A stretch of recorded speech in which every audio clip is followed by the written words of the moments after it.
भला तो सब भला। रोली की शादी उसके माँ बाप एक आलसी लड़के से करा देते हैं। चलो, रोली की शादी हुई और हमने गंगा नहाई। और क्या, बेटियां तो होती ही हैं बोझ। हाँ, पर अब क्या चिंता, उतार तो दिया बोझ तुमने, अब वो लोग समझे।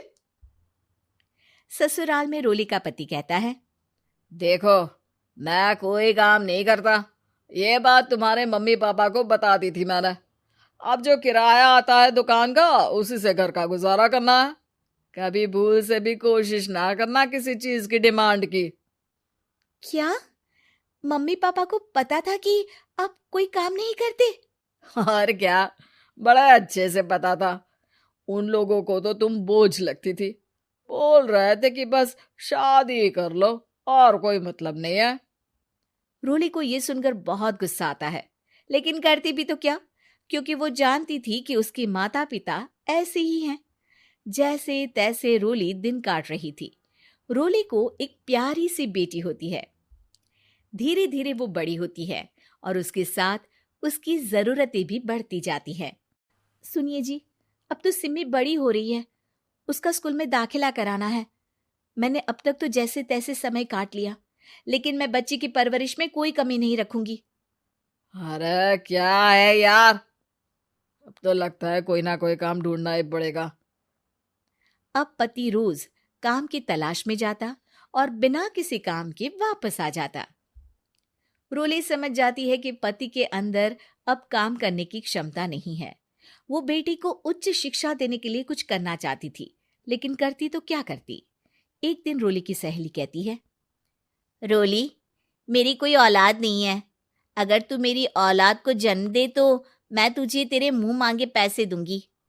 अरे, तेरी औलाद को मैं कैसे जन्म दे सकती हूँ? सरोगेसी से। बच्चा मेरा और वैभव का ही होगा, लेकिन कोख तेरी होगी। ये संभव है रोली। रोली कुछ सोचकर कहती है, मुझे मंजूर है, लेकिन मैं इसका 2 लाख रुपया लूंगी। अरे कोई बात नहीं, मुझे मंजूर है। रोली खुश हो जाती है कि एक बच्चा पैदा करने का उसे 2 लाख रुपया मिलेगा।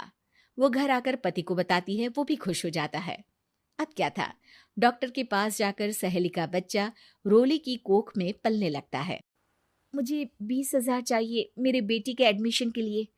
हाँ हाँ ठीक है, मैं उसके एडमिशन से लेकर सारे खर्चे उसके अकाउंट में डाल रही हूँ। रोली की बेटी का एडमिशन हो जाता है। रोली को लगता है कि वो अब सब कुछ ठीक कर देगी। दिन और महीने आगे बढ़ते हैं। अब एक दिन, एक बात कहूं जी, काश इस बच्चे को मैं रख पाती। मैं अब इससे काफी जुड़ गई हूँ। अरे यार, पता नहीं किसका बच्चा है, अपने पास है ना अपनी मुन्नी। हाँ, लेकिन अब मैं भी इस बच्चे से जुड़ाव फील करने लगी हूँ। लेकिन मैं ये जानती हूँ कि ये मेरा बच्चा नहीं है। दोनों की जिंदगी ठीक चल रही थी, लेकिन कहते ना कि सुख का पल ज्यादा लंबा नहीं होता। एक दिन रोली की सहेली का फोन आता है। रोली, मुझे अब ये बच्चा नहीं चाहिए, मैं अपने पति को छोड़ रही हूँ। अरे लेकिन मुझे पैसों की जरूरत है, बच्चा तुम्हारा है, मैं क्या करूंगी? सहेली बिना कुछ बोले फोन काट देती है, फोन स्विच ऑफ कर देती है।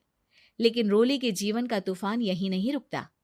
रोली, मैं इतना भार नहीं उठा सकता। आज पढ़ाई का पैसा मांग रही हो, कल को शादी, कॉलेज और पता नहीं क्या क्या। मैं तुम्हें छोड़ रहा हूँ, अपनी बच्ची उठाओ और निकलो इस घर से। अरे पर मैं कर तो रही हूं ना बच्चे के लिए काम, आप आराम से रहिए ना। क्या काम कर रही हो, देख रहा हूं मैं। ये छोटा शहर है, यहाँ लोगों को बात बनाते वक्त नहीं लगता। तो मैं क्या करूं? ज्यादा पढ़ी लिखी नहीं हूं, कैसे घर के खर्चे चलाऊं? और आप तो काम करना ही नहीं चाहते। हाँ, ना चाहता हूं और ना ही करूंगा। रोली को पति की बात पर काफी गुस्सा आ जाता है। ठीक है, अगर मेरे जीवन में संघर्ष ही लिखा है तो वही सही। इस वक्त पति होने के नाते आपको मेरा साथ देना चाहिए था, लेकिन नहीं, आपने तो इस हाल में मुझे घर से बाहर निकालने की बात कह डाली। देखो, ये सारी फालतू की बातों के लिए वक्त नहीं है मेरे पास। रोली, जिसकी कोख में किसी और का बच्चा था और साथ छोटी सी बेटी, पति का घर छोड़कर रास्ते पर आ जाती है। रोली के पास मायके के सिवा दूसरा कोई रास्ता नहीं होता। अरे रोली कैसी है? कितने दिनों के लिए आई है? हमेशा के लिए माँ। वो माँ को सारी बात बता देती है। ओए लड़की, इतनी हिम्मत का काम कर लिया। अरे ना ना, यहाँ कोई जगह नहीं है। तुम तो अपना बोरिया बिस्तर उठाओ और निकलो यहाँ से। रोली के पास अब मायके का रास्ता भी नहीं बचता। वो चुपचाप बच्ची को लेकर जा रही थी कि उसे दर्द होता है और वो डॉक्टर के पास चली जाती है और फिर वहां वो एक प्यारे से बेटे को जन्म देती है। कितना प्यारा है, कितने अभागे हैं इसके माँ बाप जो इसके पैदा होने पर भी नहीं है। तभी वहां डॉक्टर आ जाती है। रोली, बच्चे के पिता तुमसे मिलना चाहते हैं। आपका बहुत बहुत शुक्रिया। मैं इस बच्चे को पालूंगा, भले ही इसकी माँ ने इसे छोड़ दिया हो, पर मैं अपनी जिम्मेदारी निभाऊंगा। तो क्या आप मुझे इसके पैदा करने के लिए जिन पैसों की बात हुई थी वो भी देंगे? हाँ, और साथ ही आप चाहें तो मेरे घर में रहकर मेरे बच्चे की देखभाल भी कर सकती हैं। मैं उसके लिए आपको सैलरी दे दिया करूंगा। रोली को लगता है कि जैसे भगवान ने उसके लिए सुकून का रास्ता खोल दिया। वो अब मुकेश के साथ उसके घर चली जाती है, जहां रहकर वो उस बच्चे की देखरेख करती है। अब मुकेश के घर को रोली अच्छे से संभाल लेती है। उसके लिए खाना बनाने से लेकर बच्चों की देखभाल और घर की देखरेख। धीरे धीरे मुकेश को रोली से प्यार हो जाता है। रोली, तुम्हारी बेटी और मेरा बेटा बिल्कुल भाई बहन की तरह साथ रहते हैं। हाँ, आखिर है तो एक ही कोख के बच्चे, अटैचमेंट तो होगा ही ना। रोली, तुमने घर और मुझे दोनों को संभाल लिया। ये तो मेरा काम है। आपने भी तो मुझे छत दी जिससे मैं अपनी बेटी की पढ़ाई और भविष्य के लिए पैसे जोड़ सकूं। अब रोली, क्या तुम मुझसे शादी करोगी? अब मैं जानता हूं तुम्हारी भी शादी कुछ खास अच्छी नहीं रही। रोली को मुकेश की बात ठीक लगती है। वो उसे हाँ बोलने की सोच ही रही होती है कि उसके पहले पति का फोन आ जाता है। रोली, मैं बहुत परेशान हूं। मेरा एक्सीडेंट हो गया है।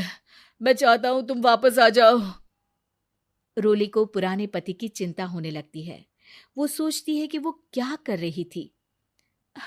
हाँ हाँ ठीक है, मैं आ रही हूँ। हाँ रोली, आ जाओ, लेकिन बच्ची को कहीं हॉस्टल में छोड़कर आना, क्योंकि मैं नहीं चाहता कि हम लोगों के बीच फिर से वो सारी बातें हो। रोली को समझ आ जाता है कि पति आज भी सुधरा नहीं है।